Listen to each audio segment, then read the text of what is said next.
Hello, today I have decided that I should measure some stuff on this violin. First, I shall say of what it's made. So we have this wooden box.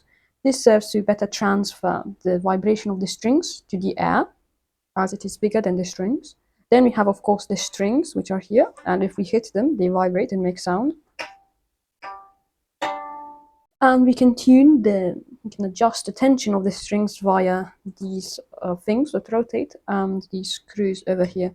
I don't really like this system because they untighten themselves after a bit. These holes in the wooden box, they serve to let the sound out inside the wooden box. I will be measuring the sound emitted by the violin via the microphone that is here, and I will also measure the acceleration on the stick with this accelerometer, which I have taped and waxed there. So this is the violin. Okay, here we have the measurements on DEWESoft DAQ. In green we have the Pascal, so the pressure at the microphone, so you can imagine it as the volume. And in yellow we have the acceleration on the stick and the FFT of the acceleration.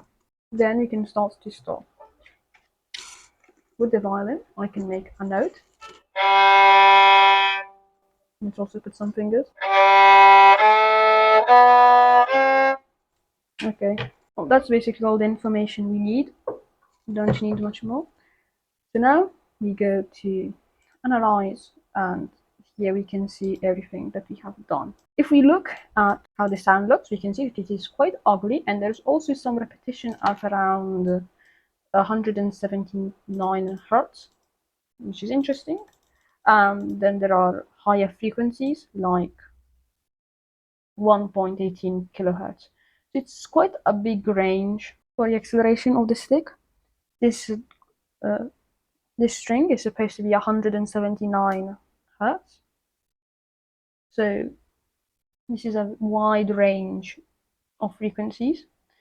If we look at the FFT, so we can see, let's see if we zoom in, we can see some peaks at 1.14.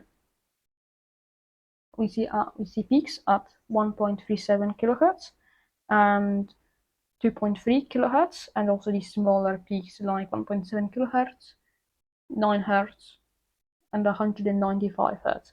So actually it's quite far away from what it's supposed to be. If we analyze the sound instead, we can see that it is probably even more ugly than the acceleration, and it basically is just noise and not much else. If we look again, we see some repetition of about 193 hertz. So this will be like the wave, which is weird. If we look at the FFT again, we see that the volume is quite small. We see peaks at about 800 hertz, which we did not see on the sound.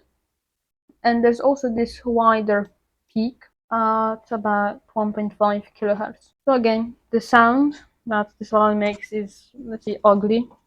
So if we look at the waveform. Another thing we can see is how stuff changes when I move my fingers. The frequency should change, and it does seem to change. Also, the volume seems to be higher when I don't have any fingers. If we zoom in, we can see that the sound drops when I change the direction of the stick, and the acceleration rises to about 30 meters per second squared, which is relatively high. We can also see some peaks of volume, which I do not know what the cause of it is. But okay, there isn't much else to say. Now we have a slightly different setup. I have moved the accelerometer from the stick, it is no longer on the stick, and I put it on the wooden box of the violin. So now we can see how the entire violin vibrates. So I'll restore. So if I try to make this note, you see much higher acceleration. I'll also test their higher frequency notes.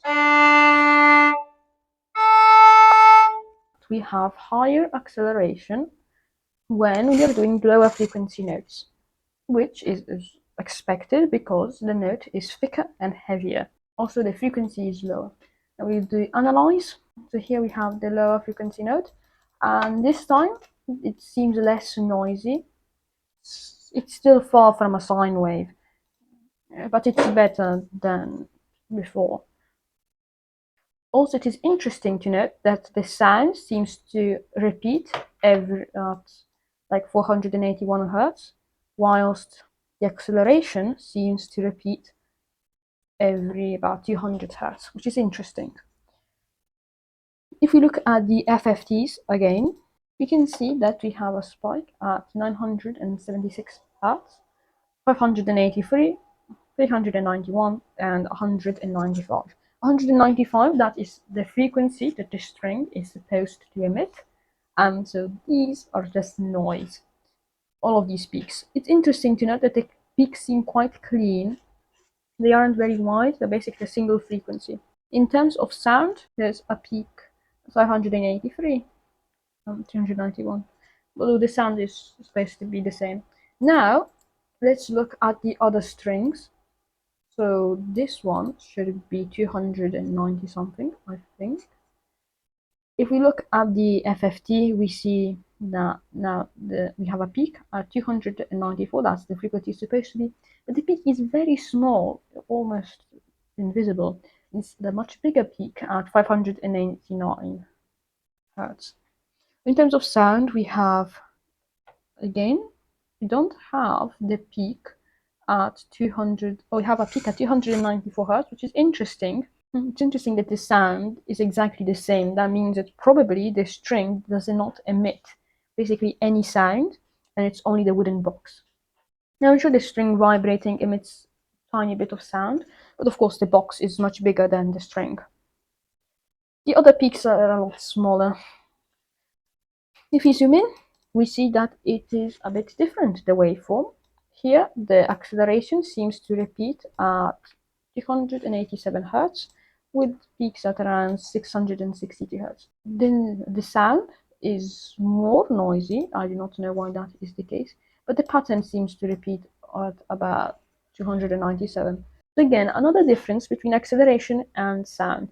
I think this is because I'm only measuring one axis of the accelerometer. Instead, the microphone is measuring all the vibrations. Now, if you look at the highest note, which is this one, you can see that the waveform is basically the same. However, it should oscillate at higher frequencies. 422. The frequency is supposed to be 440 hertz, though I'm not very good at tuning the violin. If we look at the FFT, we see a peak at 439, which is surprisingly close to the 440 it's supposed to be. This peak is bigger than the other peaks in other frequencies, which is again interesting. I do not know why that is the case. Then a peak at 487, which is exactly double. I again do not know why this is the case. And then 1.8 kilohertz and so on. It's also interesting to see that when I leave the stick, it continues to vibrate for a long amount of time. And when it vibrates without the stick, the waveform is different. With the stick, it looks a bit like this. Without the stick, it looks more similar to a sine wave. So the acceleration is quite high. I got a maximum acceleration of 73 meters per second squared, which is quite high. Anyways, that's all for this setup. So bye.